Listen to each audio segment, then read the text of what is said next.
सौम्या के फ़ोन की घंटी लगातार बज रही थी। उसने आँख खोल तो देखा रात के 2 बज रहे हैं। फ़ोन पर उसके मायके की नौकरानी जमुना काकी का नंबर फ्लैश हो रहा था।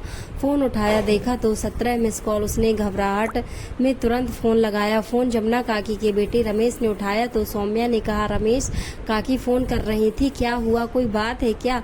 माँ पापा सब ठीक तो हैं? वो दीदी, दरअसल बात ये है कि ज़मीन विवाद के चक्कर में आज आपके पापा और गाँव का वो दबंग लड़का रोशन ने बाबूजी को बहुत मारा है। उनका हाथ टूट गया है, सिर पर गहरी चोट भी आई है। क्या क्या कह रहा है तू?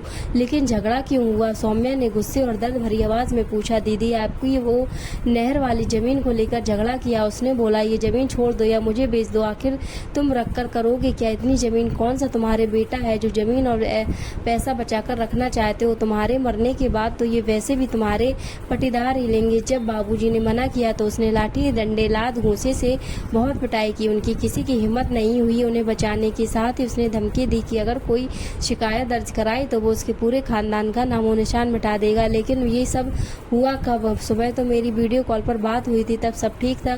दीदी, दोपहर की घटना है ये। बाबूजी ने तो आपको बताने से मना किया था, लेकिन माँ और मुझसे रहा नहीं गया। आज बाबूजी बहुत रो रहे थे, उनके आंसू देखकर सबको रोना आ रहा था। जितनी मुतनी बातें हो रही थी। कोई कहता कि बेटा होता तो आज रोशन की हिम्मत ना होती जमीन पर नजरें डालने की, तो कोई कहता कि अरे कौन से उनसे कौन दुश्मनी मोल लेगा, किसको अपनी जान प्यारी नहीं। सौम्या की आंखों से झरझर आंसू गिरने लगे। उसने फोन काट दिया। उसके रोने की आवाज़ सुनकर बगल में सोए उसके पति अमन ने कहा, सौम्या, किसका फोन था, क्या हुआ, बताओ तो सही। सौम्या ने रोते हुए सारी बात बताई तो अमन ने कहा, तुम रोना बंद करो, मैं अपने कुछ परिचय के दोस्तों से बात करता हूँ, वो कल बाबूजी के साथ जाकर पुलिस कंप्लेंट कर देंगे। रोते हुए सौम्या ने कहा, अमन एक बात पूछूं, बुरा तो नहीं मानोगे? अमन नहीं, पूछो, क्या पूछना है? सौम्या ने कहा, अगर कोई तुम्हारे पापा के साथ ऐसा करता तो तुम भी यही करती। अमन ने तब कहा, मेरे पापा को अगर कोई हाथ लगाए तो मैं उसके हाथ उसके शरीर से अलग कर दूंगा। इतना ही नहीं, मुझे खुद को नहीं पता कि मैं उसकी क्या हालत कर दूंगा। सौम्या ने कहा, ठीक है अमन, मुझे मेरा जवाब मिल गया, अब मैं आज सुबह ही गांव जाऊंगी। अमन ने कहा, ठीक है, मैं भी साथ चलूंगा। शाम 5 बजे तक सौम्या और अमन गांव पहुंच गए। पूरा गांव ने देख रहा था। सौम्या ने बैग अपने घर पर रखा और अपने पापा को गले लगाया तो उनके तन से ज्यादा अपमान की चोट का दुख सैलाब बनकर बहने लगा। उसने अपने पापा के आंसू पोंछे और मुस्कुरा कर कहा, आपकी बेटी आ गई है, बस अब आज के बाद आप कभी नहीं रोएंगे, ना ही किसी की हिम्मत होगी आपकी तरफ आंख उठाने की। सौम्या के पापा ने कहा, बेटा तू अकेली है, कहाँ जा रही है? रुक जा बेटा, मैं दामाद जी को क्या जवाब दूंगा? सौम्या ने जाते हुए कहा, आपको किसी को कोई जवाब नहीं देना होगा, आप बस मेरा इंतजार कीजिए। सौम्या रोशन के दरवाजे पर पहुंची, जहां गांव के पुरुषों का जमावड़ा लगा हुआ था। सबके बीच बैठा रोशन ठहाके लगा रहा था। बगल में उसके पिता मूंछों पर दांव फेरते सिंगार का मजा ले रहे थे कि तभी सौम्या ने सबके बीच जाकर लगातार रोशन को एक साथ कई तमाचे जड़ दिए। अचानक पड़े थप्पड़ से वो जमीन पर गिर गया और वहां बैठे सभी आदमी सन्न खड़े हो गए, देखने लगे। कॉलर पकड़कर रोशन को सौम्या ने जमीन से उठाकर आंखों में आंखें डालकर कहा, ये थप्पड़ मैं चाहती तो तेरे सामने तेरे बाप को भी मार सकती थी, लेकिन तब तेरी और मेरी परवरिश में कोई फर्क नहीं रह जाता।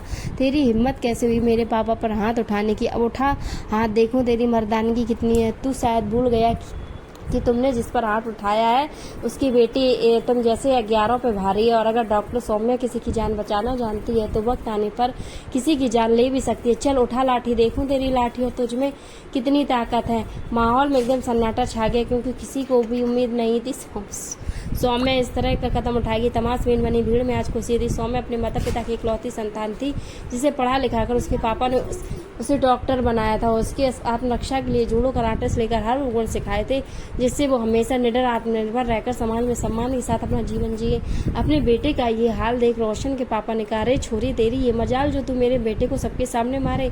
तेरे बापू ने तुझे शिक्षा ही दी, सिर्फ लगता है संस्कार देना भूल गया। सौम्या ने तब कहा, काका, मेरे बापू ने तो मुझे शिक्षा संस्कार दोनों दिए, लेकिन तन्ने अपने बेटे को कुछ भी संस्कार और शिक्षा कुछ भी नहीं। अच्छा होता कि थोड़ी तमीज सिखा देते तो ये कुछ भी करने से पहले 100 बार सोचता। इस थप्पड़ की गूंज आजीवन इसकी कानों में रहेगी।